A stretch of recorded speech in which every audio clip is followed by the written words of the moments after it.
বিসমিল্লাহির রহমানির রহিম। সম্মানিত ফেসবুক ফ্রেন্ডস, আপনারা কইছিলাম আমি সুরমা নদীর পানি কেমন বারের কিনা বারের দেখাইমু। আজকে আমি আইলাম আপনারা সুরমা নদীর পানি দেখাইমু। ধীরে ধীরে ধীর গতিতে বাড়তেও আছে। একদিনে দেখো কত পানি বাড়ছে, ও দেখো আপনারা।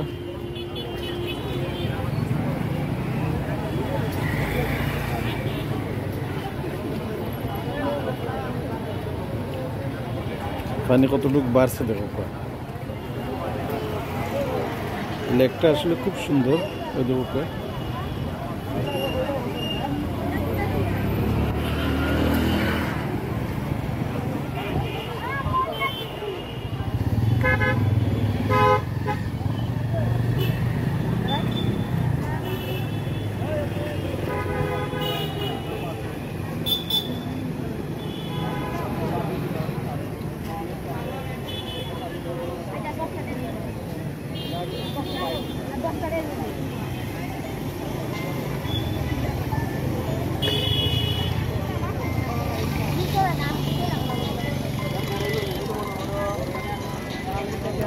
Sylhet circuit house.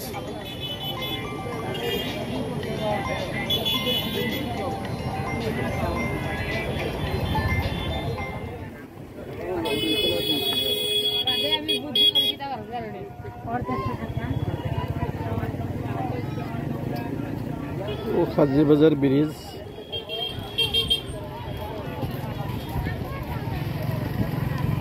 পানি ধীরে ধীরে খালি বাড়তেও আছে, অনেকটা বাড়ি গেছে। কালকে আর আজকে অনেক পার্থক্য।